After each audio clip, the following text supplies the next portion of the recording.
প্রশ্ন তোমাদের কাছে, তুমি কেমন মুসলমান? নবীকে কাওবয়, নবীকে রাখাল বলে গালি দেওয়া হয়, নবীকে স্টাফ, নবীকে কর্মচারী বলে গালি দেওয়া হয়, নবীকে নিরক্ষর বলে আঘাত করা হয়, কিন্তু তোমার রক্তে আগুন ধরে না। তুমি কেমন মুসলমান? আমরা 1 কোটি বার বলেছি আমি কাশিমিকে গালি দাও, কোনো প্রতিবাদ হবে না।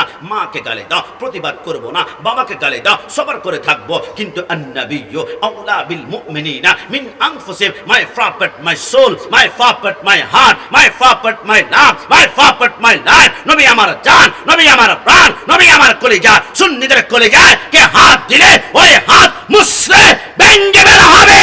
ডান হাত তুলে বলা ঠিক কি না?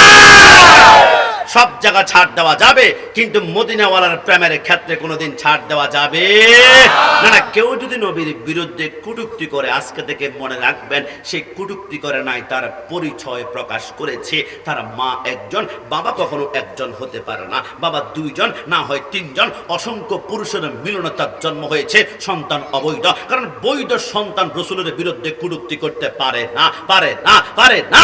আমরা সুন্নিরা 1 কোটি বার বলেছি, আমরা রিকশার ড্রাইভার, আমরা ভ্যান চালক, আমরা কুলি, আমরা মুচি, আমরা মেথর, যা আমাদের টাকা নাই, আমাদের পয়সা নাই, আমাদের মতো গরিব কেউ নাই, কিন্তু সুন্নিরা গরিব হতে পারে। সুন্নিদের কলিজা ব্রেক দিয়ে ছিঁড়ে রাখা 1 সাগর পরিমাণ নবীর প্রেম পাওয়া যাবে, মহব্বত পাওয়া যাবে। শহীদ নুরুল ইসলাম ফারুকের ঘরে তোমরা ঢুকে তিনাকে জবাই করেছ।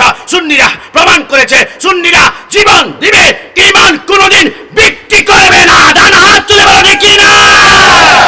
কারণ আমরা এমন এক জায়গা হাত দিয়েছি, সুন্নিরা জন্মের পরে এক জায়গায় বিক্রি হয়ে গিয়েছে। হুজুর, সুন্নিরা কোথায় বিক্রি হয়েছে? ওই যে বলি না আমরা, ওহাবিরা বিক্রি হয়েছে সৌদির রিয়ালের কাছে, আহলে হাদিস বিক্রি হয়েছে খ্রিস্টানদের ডলারের কাছে, শিয়ারা বিক্রি হয়েছে ইরানের টাকার কাছে, আর সুন্নিরা বিক্রি হয়েছে মদিনাওয়ালা নবীর কাছে। কথা বলো ঠিক না?